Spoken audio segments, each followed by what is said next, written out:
Hello, this is Earl Nightingale. In this recording, the magic word is the first of 12 you'll receive in this series titled, How You Can Lead the Field in the Modern World. Before we start, I'd like you to know that I'm not going to try to tell you how to live your life. That's none of my business, nor is it anybody else's business. That's your business. Nor is this Lead the Field program a collection of pleasantries, platitudes, or Pollyanna. It is a summation of more than 20 years of research on one subject, and that is, why do some people do so well in life, while so many more do not? And the first thing let's talk about is the magic word. The experts call it the most important word as far as the results we get from life are concerned in this or any other language, and that word is attitude. It is our attitude toward life which will determine life's attitude toward us. Let's face the fact honestly that we shape our own lives, and the shapes of them will be determined by our attitudes. A person with a poor attitude toward learning, for example, isn't going to learn much until he changes his attitude. If we take the attitude that we cannot do something, we generally will not do it. An attitude of failure, and we're whipped before we start. So we know then that what we receive from life, what we accomplish or fail to accomplish, is due in large measure to our overall attitude. William James of Harvard University put it this way: "The greatest discovery of my generation is that human beings can alter their lives by altering their attitudes of mind." And isn't it wonderful that we have this measure of control? Before we start talking about our attitude toward the world, let's talk about our attitude toward ourselves, since it is the attitude we take toward ourselves which determines our attitude toward the world.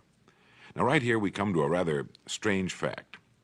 We're so familiar with ourselves, we tend to take ourselves for granted. We tend to minimize the things we can accomplish, the goals we can reach, and for some equally strange reason, believe others can accomplish things in our field which we cannot.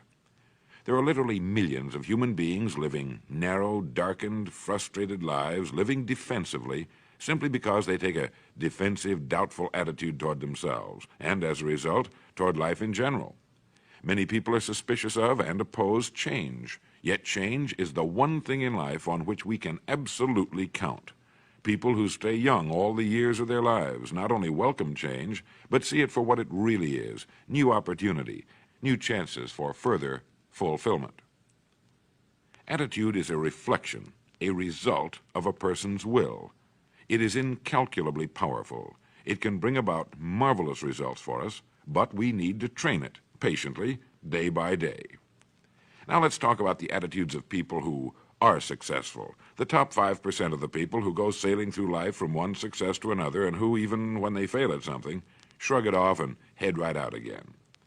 No matter who the person is or what he does, men and women in sales, business executives, people in all the professions, wives and mothers, students, top people in the armed forces, public servants, men and women in the service of religion, working men and women in all fields of endeavor, wherever you find a person doing an outstanding job and getting outstanding results, you will find a person with the right kind of attitude.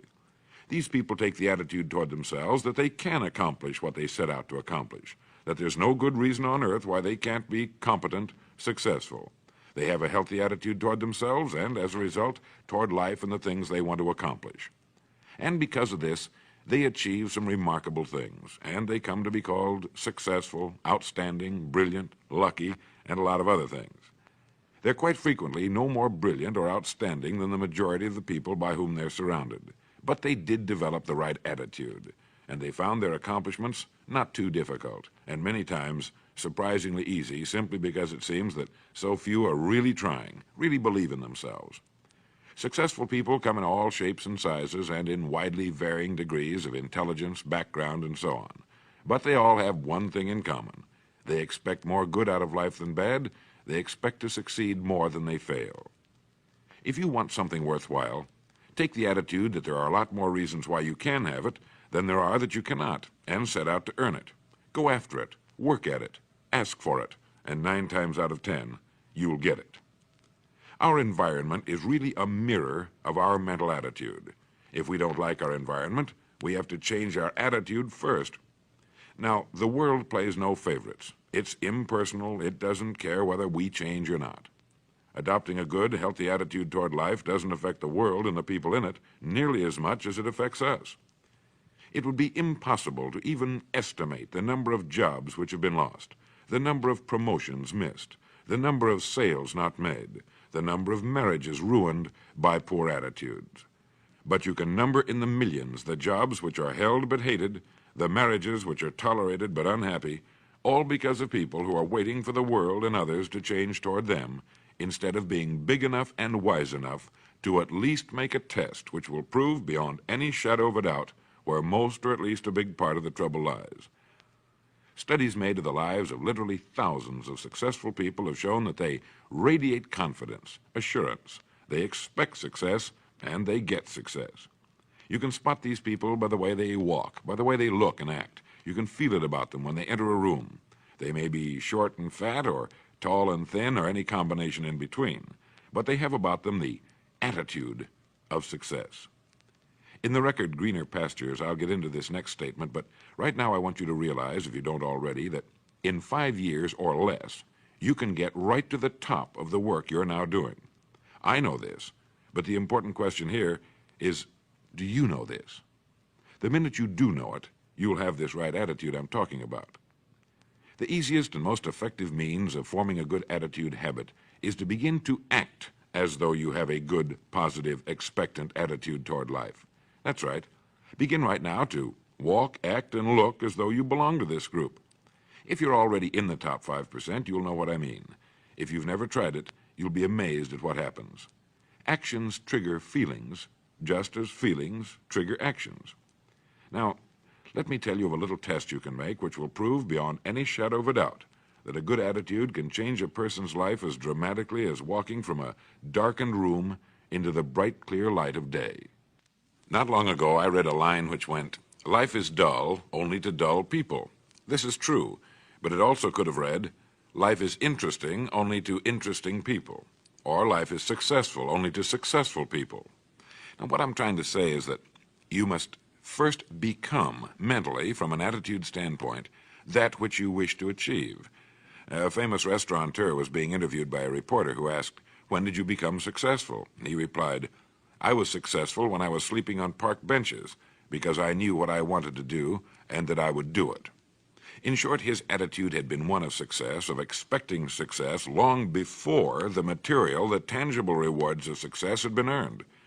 We'll get into this particular phase of Lead the Field in record number 3, A Worthy Destination.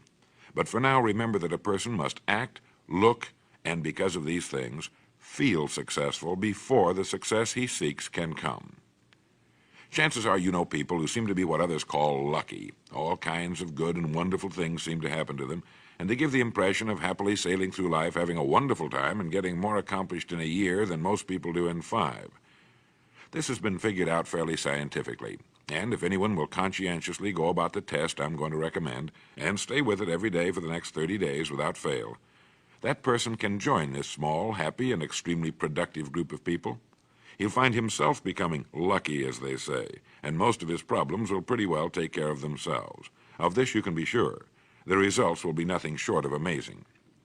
Now, it makes no difference how good a person's attitude has been in the past. Anything can be improved upon, and it's the small refinements upon something already good that makes it great. So here's the test.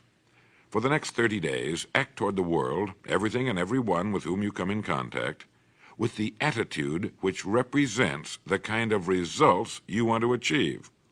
That is, if the result you want is more success in what you're doing, act as though you are already in possession of the success you seek. If you want others to treat you with admiration and respect, treat others with admiration and respect first. Have you ever stopped to think of this? Every human being on earth is the most important human being on earth as far as he or she is concerned. You may never get anyone to admit it, but it's a fact. So for the next 30 days, treat every person with whom you come in contact as the most important person on earth, remembering as you do so that as far as that person is concerned, he is.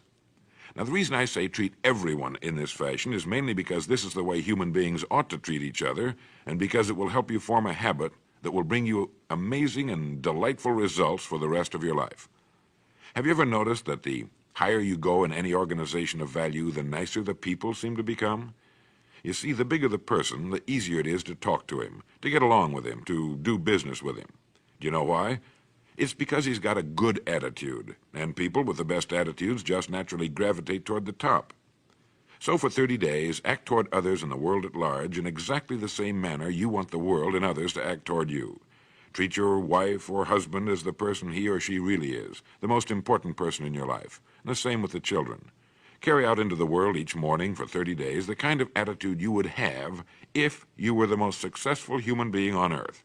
And notice how it quickly develops into an habitual attitude. When a person does this, he should realize he has already placed himself on the road to what he seeks. He is right now in the top 5% of the people in this or any other country. He has prepared the ground and planted the seed. He has made of himself a magnet, an embodiment of that which he seeks. Before metal can be cast into a desired shape, the mold, the expectant receptacle, must first be fashioned.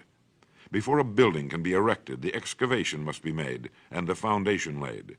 And before a person can achieve the kind of life he wants, he must become that kind of individual. He must think, act, talk, walk, and conduct himself in all of his affairs as would the person he wishes to become. He is then actually that person, and the things that person would have and do will naturally come to him. Almost immediately, a change will be noticed. Irritations that used to frustrate and annoy disappear. When some less informed individual gives you a bad time, stay on the track. When someone cuts in front of you with his car or acts in any other manner that shows his ignorance and lack of courtesy, don't permit yourself to drop to his level. Pity him, for that's what he really deserves. That's the very group a person doesn't want to belong to. And if he acts like them, well, let's face it, he belongs with them. There's nothing in the world that men, women, and children want and need more than the feeling that they're important, that they're needed and respected. They will give their love, their affection, their respect, and their business to the person who fills this need. So the magic word is attitude. And in summing up, a few points to keep in mind. 1, it is our attitude at the beginning of a task which, more than anything else, will affect its successful outcome. 2, it is our attitude toward life which determines life's attitude toward us. 3, we are interdependent. It is impossible to succeed without others. And it is our attitude toward others which will determine their attitude toward us. 4, before a person can achieve the kind of life he wants, he must become that kind of individual. He must think, act, talk, walk, and conduct himself in all of his affairs as would the person he wishes to become. 5, the higher you go in any organization of value, the better will be the attitudes you'll find. 6, your mind can hold only one thought at a time, and since there's nothing at all to be gained by being negative, be positive. 7, the deepest craving of human beings is to be needed, to feel important, to be appreciated. Give it to them, and they'll return it to you. 8, look for the best in new ideas. As someone said, I've never met a person I couldn't learn something from. 9, don't waste valuable time broadcasting personal problems. It probably won't help you. It cannot help others. 10, don't talk about your health unless it's good. 11, radiate the attitude of well-being, of confidence, of a person who knows where he's going. This will inspire those around you, and you'll find good things will begin happening to you. And 12, lastly, for the next 30 days, treat everyone with whom you come in contact as the most important person on earth. If you'll do this for 30 days, you'll do it for the rest of your life. In the next recording, I'll talk to you about greener pastures. But now in closing, remember the words of Walter Dill Scott of Northwestern University. Success or failure in any undertaking is caused more by the mental attitude even than by mental capacities. Thank you.